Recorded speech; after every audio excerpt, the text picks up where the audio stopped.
A gestão do economista Márcio Pochmann, à frente do Instituto Brasileiro de Geografia e Estatística, enfrenta uma crise interna significativa, marcada por uma ampla oposição entre os servidores do órgão.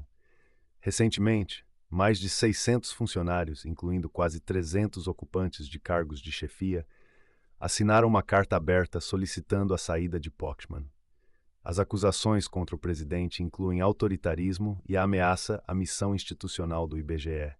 Essa disputa interna se intensificou ao longo do último ano, mas a crise se agravou consideravelmente na última semana. A origem da crise remonta à criação da Fundação IBGE+, uma entidade de direito público-privado, anunciada em setembro de 2020. Os servidores criticaram essa decisão, argumentando que a fundação funcionaria como uma entidade paralela ao IBGE, o que poderia enfraquecer o papel técnico do Instituto e abrir espaço para interferências privadas nas pesquisas oficiais. Além disso, a medida foi tomada sem um amplo debate interno, gerando forte resistência entre os funcionários. Em resposta às críticas, Pochmann minimizou a insatisfação, justificando a criação da fundação como uma alternativa para captar recursos adicionais, diante do que chamou de subfinanciamento do Instituto. Contudo, diante da forte oposição, o IBGE suspendeu temporariamente a criação da Fundação IBGE+, em conjunto com o Ministério do Planejamento. O Sindicato dos Servidores, ACIBGE, declarou que essa decisão não é suficiente e cobra a revogação definitiva da medida. A crise na gestão de Pochmann também provocou uma debandada de diretores do IBGE. Até o momento, 4 diretores pediram exoneração devido a problemas de relacionamento com a presidência. A primeira grande baixa ocorreu na diretoria de pesquisas, uma das mais importantes do Instituto, com a saída da diretora Elizabeth Hipólito e de seu adjunto, João Halak Neto, que alegaram falta de diálogo com a presidência. Em seguida, a diretora de Geociências, Ivone Lopes Batista, e sua adjunta Patrícia Amorim Vida Costa, também deixaram seus cargos. Em meio a essa crise, o IBGE anunciou novos nomes para os cargos, com Maria do Carmo Dias Bueno assumindo a diretoria de Geociências e Gustavo de Carvalho Caires da Silva sendo nomeado diretor adjunto. Essas mudanças no alto escalão refletem o desgaste das relações entre Pochmann e os técnicos da instituição, que desempenham um papel essencial na produção de dados oficiais utilizados em políticas públicas e análises econômicas. As acusações de autoritarismo e medidas antissindicais também têm sido uma constante na gestão de Pochmann. Servidores relatam que o presidente do IBGE tem adotado uma postura de enfrentamento, sugerindo que as reclamações internas são motivadas por interesses políticos e que há desinformação por parte do sindicato.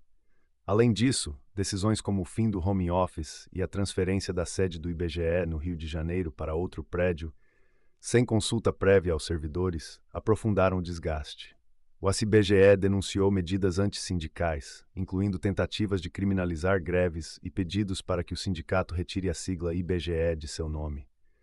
Em meio a essas críticas, Pochmann solicitou ao Ministério Público a apuração de denúncias sobre supostas atividades paralelas de servidores, o que gerou nova insatisfação entre os funcionários. A Escola Nacional de Ciências Estatísticas, vinculada ao IBGE, divulgou uma carta repudiando as acusações, afirmando que os comunicados da presidência representam um ataque à categoria. Apesar do agravamento da crise, Pochmann nega que exista perseguição aos servidores e argumenta que sua gestão busca apenas aprimorar o funcionamento do Instituto. Ele também afirmou que a principal preocupação do IBGE é a falta de orçamento adequado, citando episódios como cortes de luz e dificuldades para a realização de pesquisas. Enquanto a pressão por sua saída cresce, Pochmann continua com uma agenda de viagens pelo país para apresentar o plano de trabalho do IBGE para 2025. No entanto, o Sindicato dos Servidores alega que os funcionários não foram consultados sobre essas diretrizes, ressaltando que o presidente do Instituto continua a tomar decisões sem diálogo interno.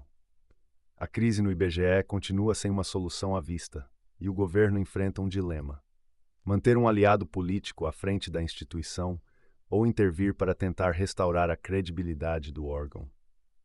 A situação ganhou um novo capítulo com a divulgação de uma carta aberta assinada por profissionais da comunicação do Instituto, que acusam os assessores nomeados por Márcio Pochmann de adotar uma postura autoritária e de promover o uso político da comunicação do órgão. Eles afirmam que a gestão tem sobrecarregado os técnicos com uma avalanche de matérias sobre o presidente do IBGE, prejudicando a divulgação de indicadores essenciais como PIB, inflação e desemprego.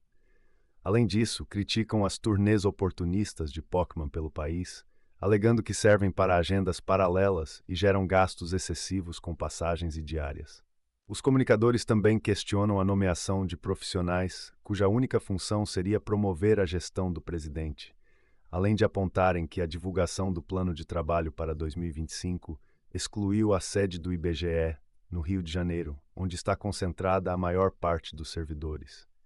Diante desse cenário, o Palácio do Planalto passou a monitorar de perto a crise no IBGE, ciente do risco de que o embate entre Pockmann e os servidores afete a credibilidade da instituição. Apesar da pressão, o presidente Lula decidiu manter Pockmann no cargo, respaldado pelo apoio da presidente do PT, Gleisi Hoffmann. A situação foi tema de uma reunião entre Lula e os ministros Rui Costa e Simone Tebet, que agora acompanham mais de perto os desdobramentos da crise. Tebet se encontrou com Pockmann para discutir o cenário, mas, apesar da tentativa de acalmar os ânimos, os servidores continuam denunciando uma gestão autoritária e a falta de diálogo interno.